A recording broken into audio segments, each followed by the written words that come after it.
Good afternoon, everybody. This week's parsha is Parshas Behaalotecha. Here's some drilling in the background, or some banging from time to time. That's because we're building a beautiful Aron Kodesh in our yeshiva. And since we're building a beautiful Aron Kodesh, what better topic to talk about in our Parsha Torah discussion than the Aron Kodesh, which appears prominently in this week's portion. So I want to just refer everybody to chapter 10, verses 35 and 36. Those two psukim, those two verses which discuss the Aron Kodesh. Can you hear the drilling in the background? He's drilling. And maybe you can because I put my AirPods in. Anyway, so let's just look at these two psukim. And then after we look at these two psukim, we'll look at the commentary of Rashi. After we look at the commentary of Rashi, we'll look at the Talmudic discussion with their commentary. If we have time, we'll look at the Behaalotecha, Rabbi Behaalotecha, on this verse. Give us a deeper understanding of the Aron Kodesh. So the verse tells us, Vayihi ben so Aaron, when the ark would journey, because the portion is talking about the fact that the children of Israel started journeying for the first time. We're told that how can they journey? They can journey when the trumpets sound. But if the trumpets don't sound, they can't journey. And when will the trumpet sound? Only when the cloud of Israel departs from their midst. Rabbi Samson Falhirsch explains it took a tremendous amount of Mesiras Nefesh that they would set up, put everything into it, set up their whole camp. Then the cloud would depart and they'd have to leave. They wouldn't know when they were setting their camp how long they're going to be there for. And they might want to go earlier. They might want to go later. But everything was based upon Hashem's command. And when they would travel, it says that the ark of God would travel before them for 3 days. So now the verse talks about the ark traveling. Just before we go into that verse, in your Chumash, you'll see that there's, in almost every Chumash, there's a backwards Nun that's printed. It's upside down and backwards. And probably in your Chumash you have it there as well. So there is that backwards Nun before and after these two verses. So we'll try to explain why. But even so, Aaron, when the ark would travel, Vayomer Moshe, and Moshe said, Kuma Hashem. Moshe said, arise, Hashem, v'yafutu oivecha, let your enemies be scattered, v'yanusu misonecha mipanecha, and let those who hate you run away from before you. Uvenucho, and when the ark rested, Yomar, Moshe Rabbeinu would say, Shuva Hashem, reside Hashem, Rivavos Alpha Yisrael, amongst the myriads and thousands of Israel. So let's see what Rashi says about these two psukim, and that'll show us why we have to go to the text of the Talmud. So Rashi says as follows: Vayihi ben so Aaron, asolo simanios. Rashi says that the Torah made signs for this passage. This is a reference. Rashi is taking this from the Talmud Tractate Shabbat 115b, 116a. The Torah made signs, lomar she'ein zeh mikomo, that this is not really the proper place for this passage to appear. It should have appeared in chapter 2 above, which was the discussion of the layout of the camp. So why is it written here? Lama nechtav kan? In order to interrupt between the two negative scenes in the Torah, because in verse 33 it says Vayisume Har Hashem, they traveled from the mountain of Hashem, which means that they were traveling from God. It's an allusion to the fact that they were journeying away from God. And Rashi says that this is basically the harbinger for the Jewish people's sinful unjustified request for meat in chapter 11, verse 4. And so they were leaving the camp. And this was a sinful manner. So in order to interrupt the verses of punishments, these negative verses, we put this passage in there. So, and this is discussed, Rashi says, B'kol Kisvei Kodesh, which we'll turn to in a moment, the chapter from Tractate Shabbat, which discusses the holy writings.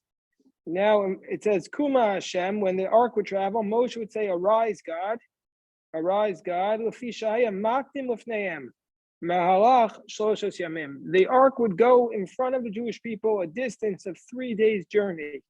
Haya Moshe Omer, Moshe used to say, Amod v'amtein lanu, stop and wait for us. Moshe would say, arise Hashem, each time the Bnei Israel are about to depart, as a signal for the journey to begin. But what here, he's saying, Kuma is halt, because Moshe doesn't, so there are different sources. Does Moshe say rise, or does Kuma mean arise, or does it mean stop? So Rashi says over here, Kuma means amod. It doesn't mean to say start. He's saying stop because he doesn't want Hashem to get too far in front of the Jewish people. Vayafutu ovecha, let your enemies be scattered. So Moshe is asking that those who gathered to attack the Jewish people be scattered away. V'yanusu misanecha, and those who hate you, let them flee away. I wrote them. These are those who pursue. So Moshe is saying we want one group to be scattered and one group to run away. Misanecha, who is this referring to? This refers to those who hate Israel.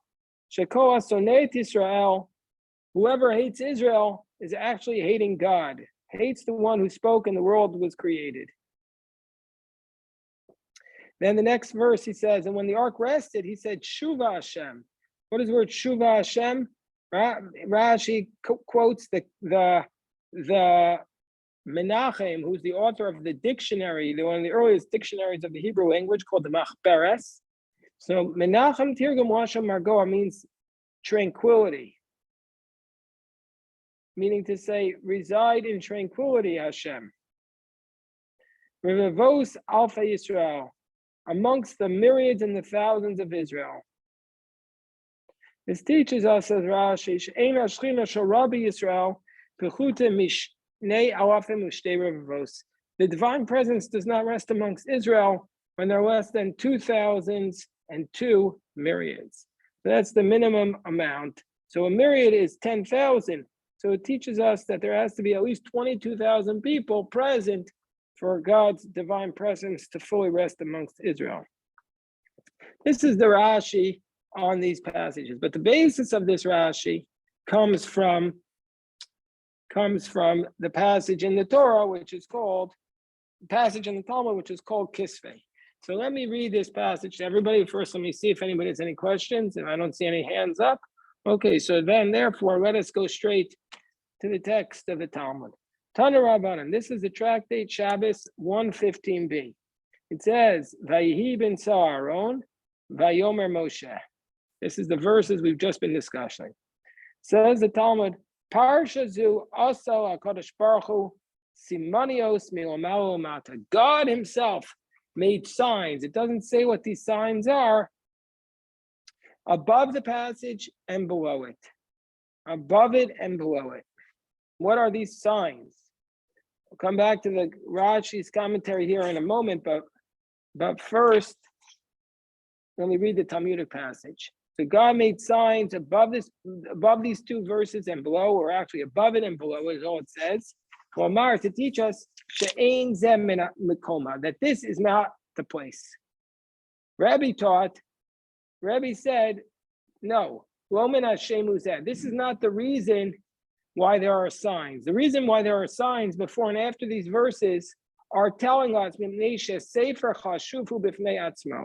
that this is its own book, its own scroll, its own book. You might have thought that there are 5 books of Moses. But this passage of the Talmud says that there's another book. In fact, that there's two other books, that there's 7 books. And this is like whom? Kaman Azah Hadam Rabbi Shmuel Bar Nachman Amar Rabbi Yonasan. So Rabbi is following the position in accordance with the position of Rabbi Yonasan, who comments on the verse from Proverbs that it says the wisdoms of understanding are a house that's chatzva, amudah shiva, a house that has 7 pillars hewn out. What does that refer to? A house with 7 pillars? This refers to Elu Shiva Sifrei Torah, the 7 books of the Torah. That God created the world with wisdom, and God created the pillars, and the pillars of the world are the 7 books of the Torah. Not 5, but 7. So this is in accordance with the position of Rebbe, because Rebbe says that why are there the signs? To say that these 2 verses represent a book in and of themselves. And who is the one who argues with Rebbe? Because we saw that there was the position that argued with Rebbe and says, why are there signs in front of these 2 verses? Not to say that this is an extra book, but only because because this is not the passage of these 2 verses, and not chronologically the passage, but only to tell us that these verses don't belong here. So who is that position? That's the position of Rabbi Shimon Gamliel, because we learned in the Brisa that Rabbi Shimon Gamliel taught Atida in the future, Parsha Zu, this passage, these 2 verses of Vayi ben Soharon, Shete'akar mikan v'tikasev bimkoma. They will be uprooted from this place and be written in its place, in its proper place. So why are they written here? Just because to interrupt between the first punishment, the first terrible incident, and the second terrible incident. What is the first? The first terrible incident is when the way they left Mount Sinai. Rashi says elsewhere that they left Mount Sinai like school children leaving school. They were happy, just like when school ends, the children are happy. So too, that's how they left. So the Gemara asked the question, what is the second terrible scene? This is when the people complained in the place called Kivrot Tava, the graves of desire, and they were complaining, He says, excuse me, not in the graves of desire. The people were complaining. They said, we're so weary because we've been traveling for 3 days. And what was the first one? What was the first scene? The first terrible thing? That they traveled from the mountain of God. What does that mean? That they departed away from Mount Sinai. So therefore, these are the 2 problems. And that's what the Midrash, the Yalkut Shimoni says, that they traveled from Mount Sinai like a child leaving school, that they ran away from Mount Sinai because they didn't want any other commandments. They were done with all the mitzvos. And God said to them, we can't place these 2 punishments together, and so therefore we place the passage of the ark in between. Let me just summarize what we just said here, and I'll read a little bit of the Rashi's commentary. Summarize what we said here is that the Talmud tells us that this passage, which is probably the passage that's sung in more synagogues than any other passage, Even so Aaron, when the ark is removed, when the Torah is removed from the ark, Even so Aaron, Vayomer Moshe, this passage has signs before it and after it. What are the reasons why the signs are there before it, and what are the reasons why the signs are there after it? So the Talmud offers 2 explanations. One explanation is to interrupt the 2 bad scenes. The 2 bad scenes are the first, the children of Israel left Mount Sinai. Either it shows that they were departing away from God, or it shows that they were leaving Sinai like a child leaves school, and they were so happy and giddy they didn't want any more commandments. And then the second one was that they were complaining to God when they were traveling through the desert. A second approach to why there are signs is because to indicate that this is a book in and of itself, that this is one of the books of the Torah. There are really 7 books of the Torah, and this is one of the 7. These are the 7 books of the Torah, meaning to say that there's Bereshit, Shemot, Vayikra, Genesis, Exodus, Leviticus, Deuteronomy, and then the book of Bamidbar, Numbers, is actually 3 separate books. There's the book of Bamidbar up until this passage, and then there's the book of Bamidbar subsequent to this passage. Of course, this is the books of Bamidbar, if you look at it closely, are clearly two different themes. That the opening parts of Bamidbar up until now are dealing with laws, the formation of traveling.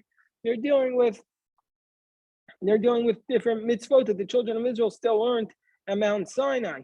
But after this passage, it's a narrative of their journeys during the wilderness, during the 40 years, really just from year 40 onward, where they were, the end of the book, where they were sinning, and their stories of one bad story after another. So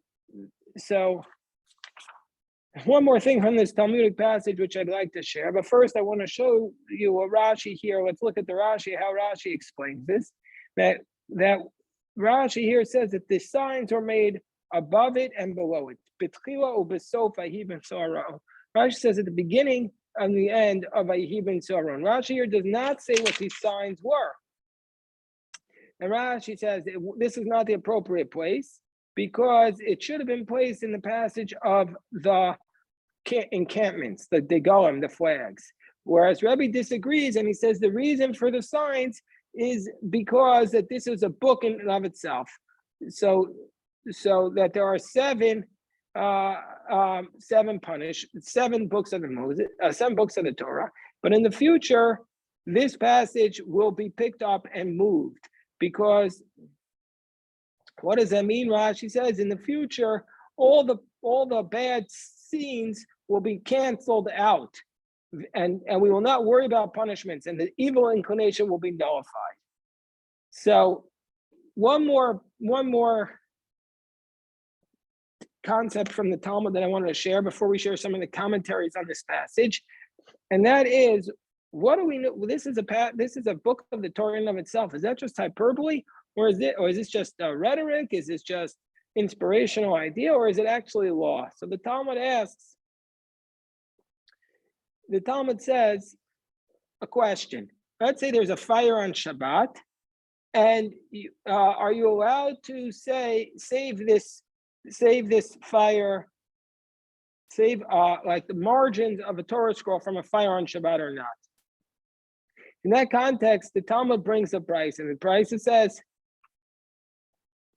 if there's a Torah scroll which, as the letters have started to fade away, if you could find 85 letters from the whole Torah, then you would save it. How do you get 85 letters? Because that's how many letters are in these two verses of Vayihi ben Saron. If you can find 85 letters in a Torah scroll, then you have to save that Torah scroll from a fire. So that's the basic law. So this is teaching us that this is the minimum amount that's considered a book. So first of all, let me pause for a second, see if anybody has any questions.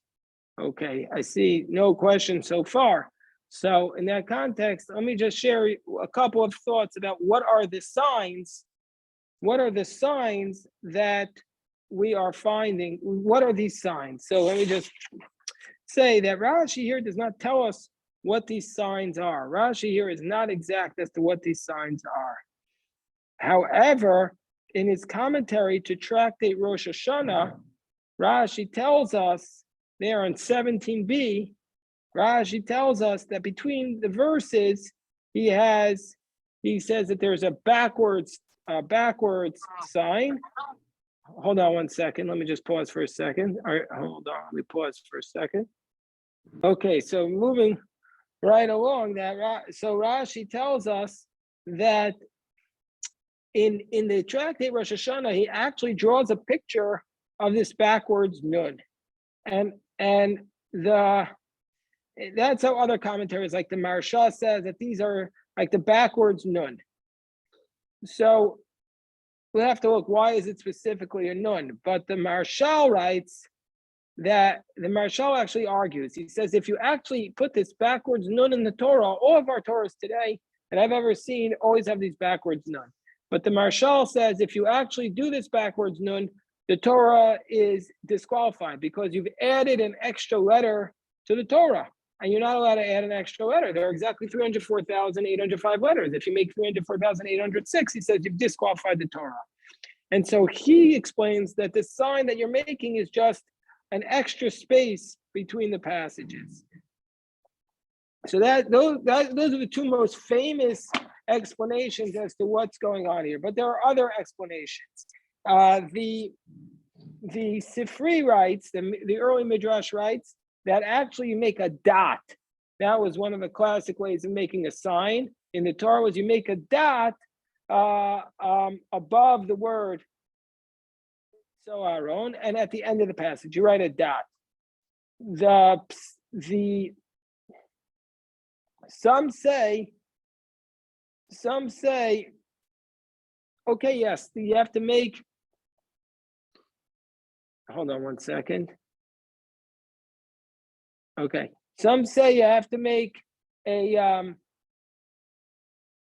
there's a discussion amongst the commentaries as to what this backwards nun is. So there's many different explanations what these are. There's a lot of different explanations. I have here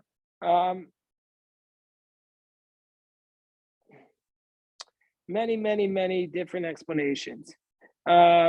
So some want to say, not only is there a different explanation as to how you draw this nun, there's also different explanation as to where you put this nun. And in the Zohar, you have another explanation that you don't add these nuns, but you take the nun of Vayibin Soaron and you switch that nun around. You switch that nun around, and also the nun of that later on it says that the people were complaining, and some say you switch out the nun from Benucha Yomar. So why did they make this simanin with the nun itself? Why was this the letter chosen? So Rabbeinu Bechaya says that this passage was supposed to be written in the passage of the flags with the traveling, and it says the word v'nasa o moed, that the tent traveled with the camp of the Levium, and so there it was written. It's supposed to be written by Yibin so Aaron. So therefore, it's written with the letter nun because there are 50 passages in the Torah, meaning 50 independent paragraphs in the Torah from the passage of Nasa o Moed until Vayibin Soaron. And the numerical value, the gematria, the numerical value of Vayibin Soaron is 50. So that's to tell us that's why we have these backwards nun, to tell us that this passage was moved 50 paragraphs out of order.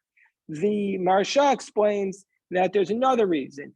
We know this from Ashrei, that in the passage of Ashrei, it's an acrostic. The Ashrei prayer is an acrostic, and in the poem, there's a verse. There's a verse for every letter of the alphabet, with the exception of Nun. So the classic answer is that King David, when he was drafting Ashrei, he couldn't come up with a positive verse for Ashrei, because he just kept thinking that Nun stands for Nefilat Apayim, or falling on the face. That Nun is the letter that symbolizes falling or punishment. And so therefore, that's the reason why the Nun is reversed, to show we're going to switch our fall into something positive, into something great. And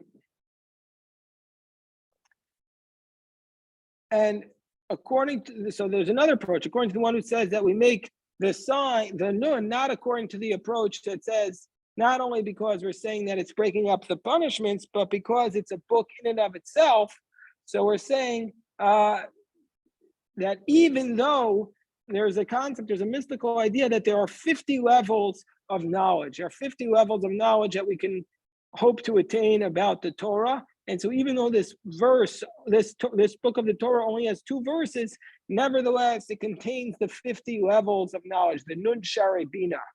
And so therefore, we're telling us that they're contained in here. And so that's another idea. And one more idea in the Chodesh Aviv says that the 2 Nuns hint to the idea that is the basis for the acceptance of the Torah, which what the children of Israel said in Parashas Mishpatim before they received the Torah. They said the 2 classic words, Nase v'nishma. Na'aseh v'nishma, we will do and we will listen. At first we'll do and then we will listen. And so this is into two with the backwards nun. So let me just pause for a second and see if anybody has any questions here. Okay, before we get to the Behaalotecha and Rabbi Soloveitchik on this passage, I want to turn to the position of the Kli Yakar. The Kli Yakar asks a basic question: that how is it possible that you could have a book of the Torah that has no mitzvah? There's no mitzvah in this Torah. There's no commandment to do anything. It's just describing what happened when the ark travels. So the whole purpose of the Torah was for its commandments. So the Kli Yakar asks, how can you possibly have a Torah in which there is no mitzvah? And so he explains that this book of the Torah is taught because of the mitzvah of teaching us the importance of growing the Jewish people, of increasing the Jewish population. Because as we saw in Rashi, that God's presence rests when God's presence rests in a place where there are 22,000 of the Jewish people. So therefore, it teaches us that one of the essential missions of the Jewish people is to increase our number. I guess, ironically, I would say that that's not something Jewish people are known for. Jewish people are known for a lot of things. We're known for our Torah study. We're known for maybe our savvy in certain areas, certain fields, but we're not known for being a large nation. So it's ironic that the shortest book of the Torah is teaching us that we're supposed to have the mitzvah of being fruitful and multiplying.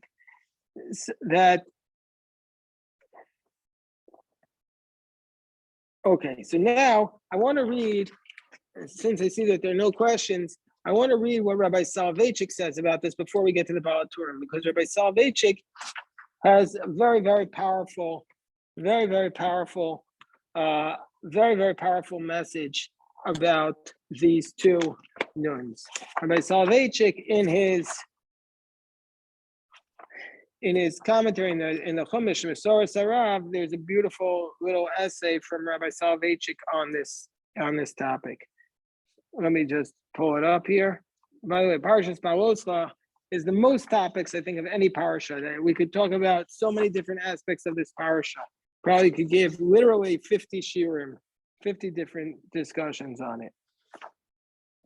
So here's what Rabbi Soloveitchik says.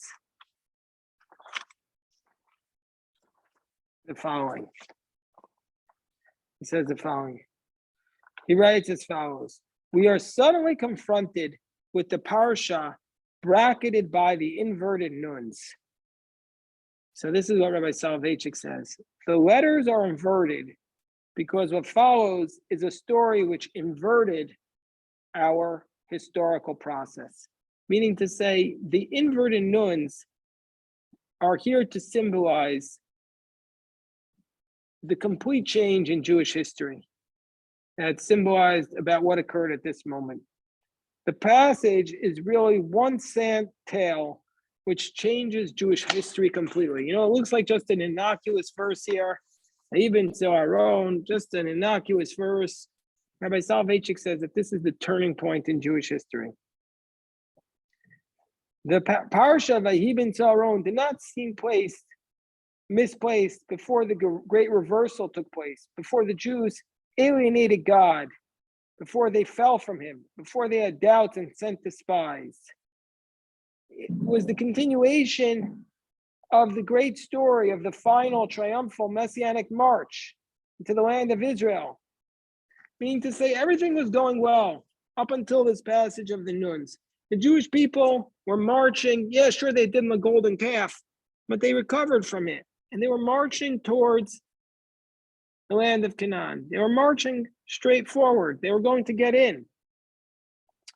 If they had continued with their march, there would have been no need for these inverted nuns.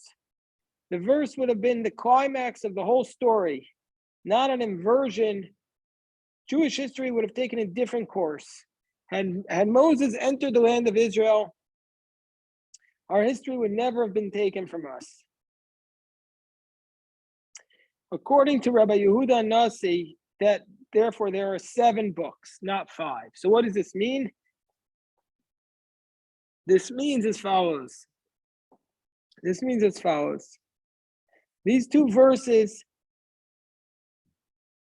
constitute the first and last verses of a book that Moses has yet to write regarding the various battles and the salvation that would have led to the ultimate redemption. Had Moses led Israel into the promised land, this book would have been completed. Because Moses never entered the land, Israel's history took a precipitous turn, and all that remains are these 2 verses. Meaning to say, what a powerful idea that Rabbi Behaalotecha is saying that these 2 verses are an unfinished book. These are an unfinished book of the Torah. That these are supposed to be the battle cry of a victorious nation after we've defeated our enemies. Moshe Rabbeinu wrote these 2 verses in advance, but we never won that battle. We haven't had the complete victory we've been yearning for. We haven't used the ark to accomplish this complete victory yet. And so therefore, that's why these verses are so short. That's what Rabbi Behaalotecha is saying. He said that this is the saddest book of the Torah, because on the one hand, the book represents the fall of the Jewish people, the inversion of our history, of our march toward the conquering the land of Canaan. Everything was so that everything was marching toward this goal, and then it all got derailed by this terrible narratives which occur now at this point. And then the other aspect he makes is that at this point, these 2 verses were supposed to be the cry for redemption, the cry for the battle cry of our victory, which we never fully achieved. And that's why this is the shortest book. Let me just pause for a moment and see, Charlotte has a question. Okay, so the Behaalotecha adds some mystical element to these 2 verses. The Behaalotecha tells us that in the verse Vayhi b'nso Aaron, which is the first verse of these 2 verses, in that first verse, there are 12 words. There are 12 words in that verse. And that reminds us, this 12 words in that verse actually is the same number of words in the final verse of the Torah. The final verse of the Torah also has 12 words on it. And then in the verse Uvenucho Yomar, which is the second verse of this 2-verse book, there are 7 words, which is the same number of words as in the first verse of the Torah. Bereshit bara Elokim et hashamayim v'et haaretz. So this indicates that this book of the Torah is a passage in and of itself. So this is what this is indicating. Hold on one second.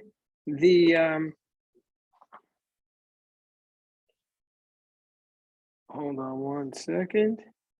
Okay. Then the Behaalotecha says the verse begins with a vav and concludes with a lamed. It says Vayhi b'nso Aaron, and it ends with Revevot Alfei Yisrael, which is the word lo, to tell us that the ways of the world are his. Halichot olam lo. And then the Behaalotecha says something that's it's just unbelievable. You just see the brilliance, how he come up with these incredible ideas. That is just so inspirational to me, that a human being just sees it so clearly, what was right in front of us. That the Talmud tells us that any passage that has 85 letters in it, if there's a Torah scroll which has 85 letters that are still not wiped away, then you have to save it from the fire, or you're allowed to save it from the fire, or you save from a fire on Shabbos. And so therefore, what's the next passage in the Torah here? What's the passage that follows this passage of the 2 verses, Vayhi b'nso Aaron? This is the passage of Vativar bam Eish, that the Jewish people were consumed by a fire. The Jewish people were consumed by a fire because they sinned by asking for the quails. And that's to tell us that this passage, this passage in the Torah is followed by a passage where the Jewish people are burnt by the fire. And the Behaalotecha says that's to tell us that we save a passage from the Torah that has 85 letters. And also about circumcision. It says in the Talmud that any man who has a bris, who has a circumcision, is saved from the fires of Gehenna. And the word milah, circumcision, has the numerical value, if you break it down, has the numerical value of 85 to tell us that the circumcision, if somebody who has the circumcision, will be saved from the fires of Gehenna. So that's the concept of what the Behaalotecha is saying. There's a question about whether the Behaalotecha's rule, 85 letters, also applies to the extent of its applying, but that's the basic idea. The Midrash understands the flame of the ever-turning sword by Genesis chapter 3, verse 24 as an allusion to the Gehenna. So Adam is asking, what will save my children from this flaming fire? So he's answered the sword of circumcision. But we could also say another answer from this, that what will save us from the fire? The ark of the Torah. But that is what ultimately will save us from the fire. And that's what the Behaalotecha is alluding to. Also, there's another place in the Torah where the Torah tells us that there were people who were killed by the fire. What's the other place where there are people killed by the fire? I don't know if anybody remembers, but that is the passage of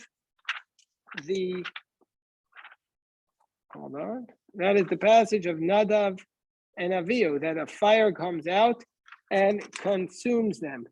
And it says there in the verse, it says that the fire comes out from before God and consume Nadav and Avihu. And that verse also, the tradition is that there were 85 letters in those verses. So they deviated, they brought the foreign fire, they deviated, and therefore they were consumed by the fire. So this is the concept of the idea of why 85 letters, we could save a passage with 85 letters. This is referring to the scroll of the Torah.